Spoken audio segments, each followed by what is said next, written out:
والسلام أصحابه. أعوذ بالله من الشيطان الرجيم. بسم الله. وعلى الثلاثة الذين خلفوا حتى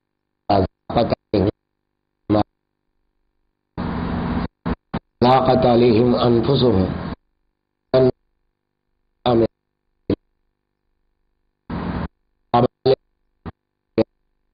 فإن الله هو التواب الرحيم. قرآن کریم کی یہ آیت میں نے جو نہیں ایک چھوٹا سا تلاوت قرآن کی طرف ہے اور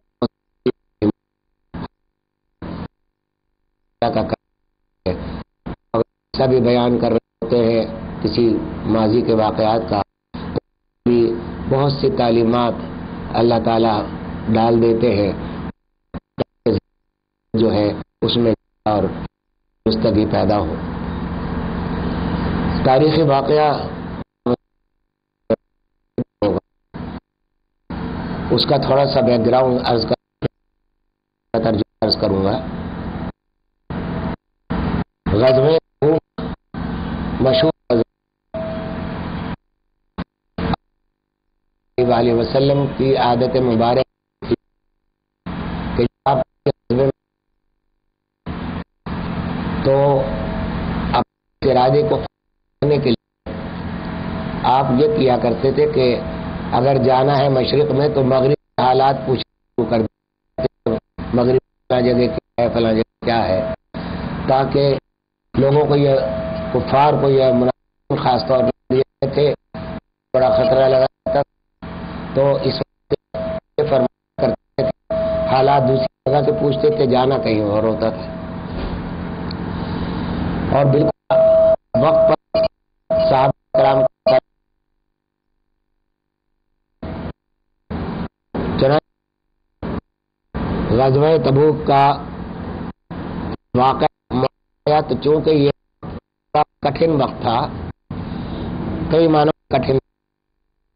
ایک تو اس معنی میں کہ یہ اگست کا مہینہ جو عربی اس کا انگریزی کا مہینہ ہے، یہ سخت مہینہ کھجوروں کے ہوتا اور عرب میں سخت گرمی اس زمانے میں پڑتی، اس سے کھجوریں پڑتی.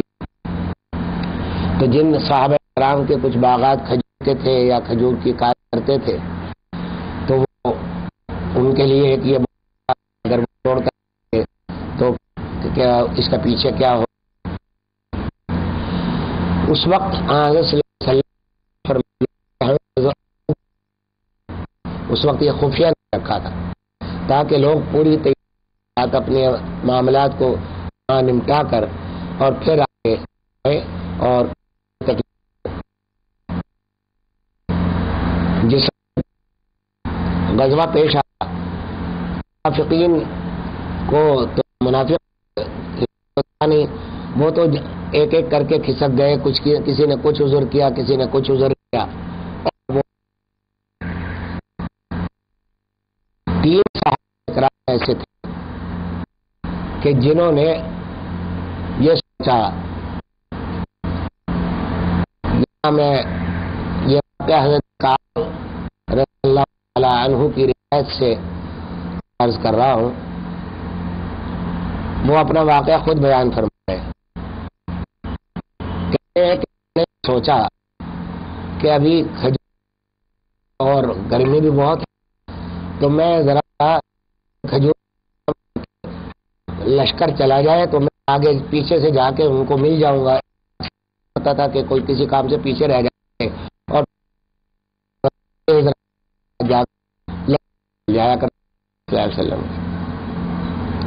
تو انہوں نے حضرت کعب نے بھی یہ سوچا کہ میں جا کے بعد میں مل جاؤں گا. چنانچہ اپنے کچھ بندوں نفس اور شیطان کے معصوم تو صرف انبیاء ہیں، صحابہ اکرام کے ساتھ بھی نفس لگا ہوا تھا اور شیاطین بھی ہوتے تھے۔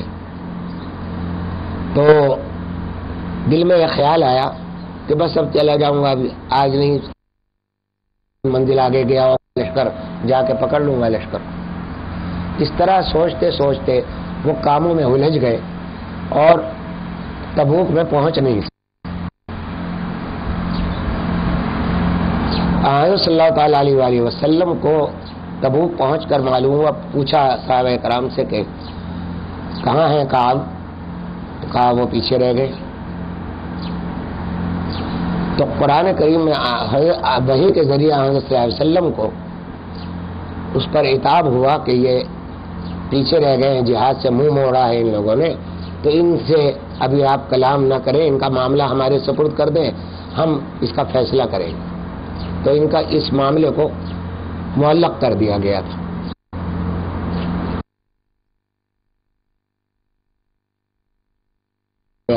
کیا مطلب ہے؟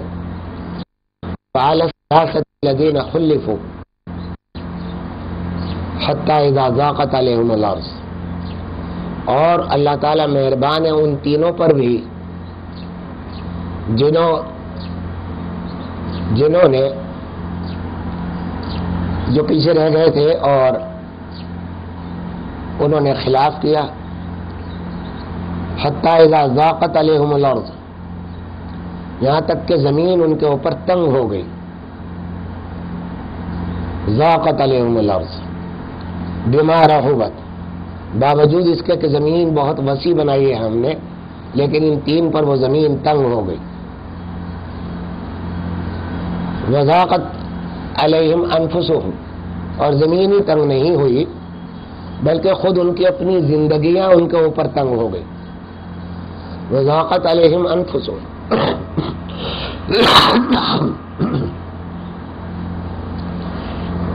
ان کی زندگیاں ان کے اوپر تنگ ہو گئی۔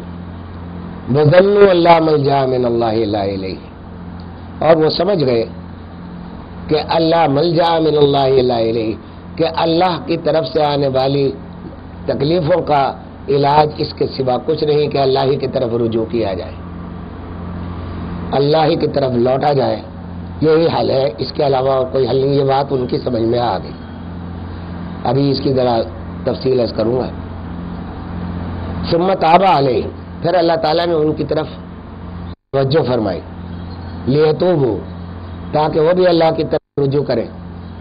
فإن اللہ هو التواب الرحیم، اور بے شک اللہ تعالیٰ تو بہت ہی توبہ قبول کرنے والے ہیں اور رحیم، رحم کرنے والے ہیں، بڑے رحم کرنے والے ہیں۔ ہوا یہ کہ جب لشکر تبوک سے واپس آیا تو حضرت کعب کا حال یہ تھا کہ بہت سخت ندامت، بہت سخت افسوس، بہت ہی زیادہ یہ محسوس ہوتا تھا کہ جان نہیں بدن میں، اور بہت ہی تکلیف میں مبتلا تھے۔ بار بار یہ خیال آیا کہ میں یہ فلاں بہانہ کر دوں حضور صلی اللہ علیہ وسلم سے کہ میں اس لیے نہیں گیا۔ کئی بہانے ذہن میں آئے۔ آپ بڑی یہ روایت بڑی تفصیل سے انہوں نے روایت کی اپنا واقعہ کہ میں یہ فلاں بہانہ کر دوں گا حضور سے۔ پھر یہ شیطان نے مختلف تدبیریں ڈالی ذہن میں کہ ایسا کہہ دینا، یہ کہہ دینا، فلاں کہہ دینا، یہ کر دینا۔ لیکن صحابی تھے، صحبت رسول اٹھائے ہوئے تھے، نفس اور شیطان سے متاثر تو ہوتے تھے لیکن مغلوب نہیں ہوتے تھے۔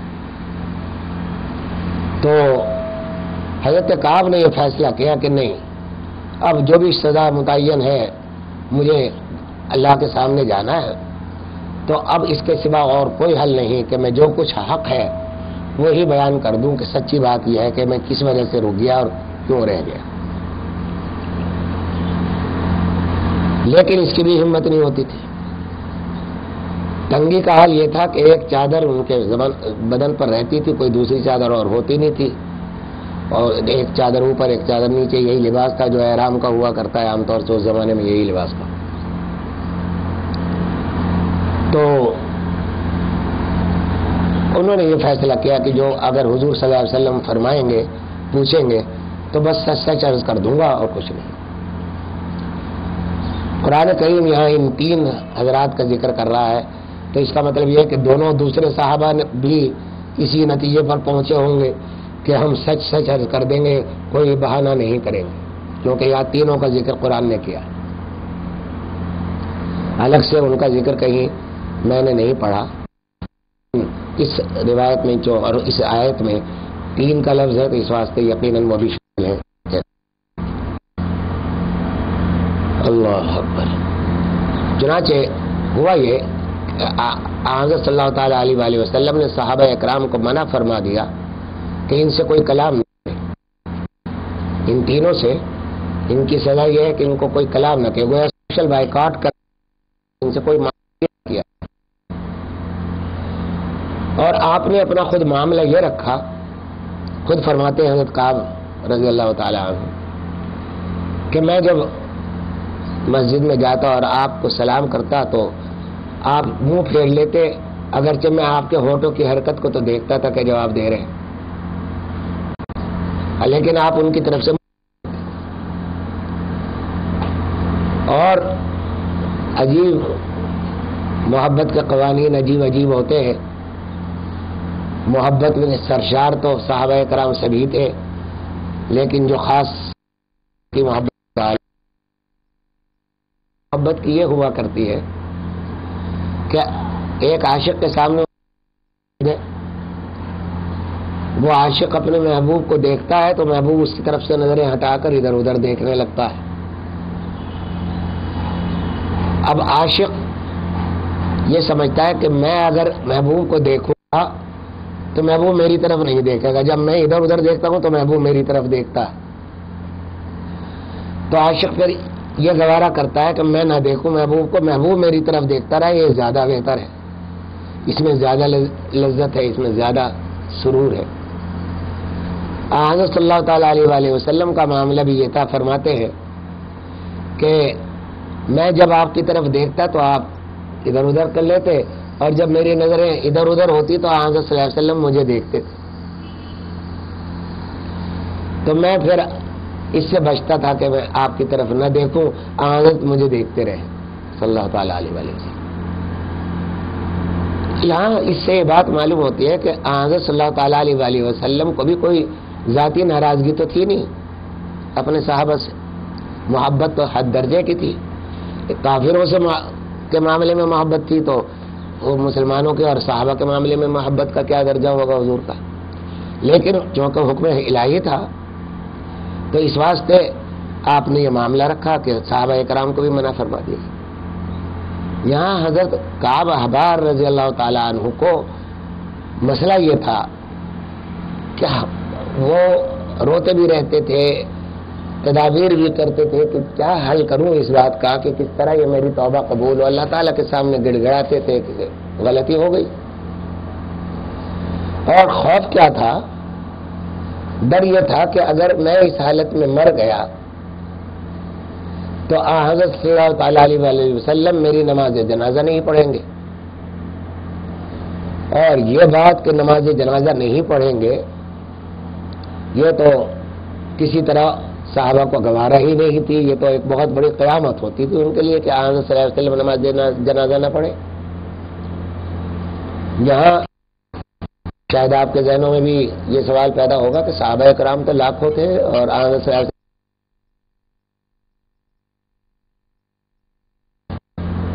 اصل میں مدینہ منورہ میں تو اس کا اہتمام ہوتا تھا کہ جب کوئی صحابی کا انتقال ہوتا تو آپ کو اطلاع کی جاتی، نماز جنازہ پڑھ دیتے تھے۔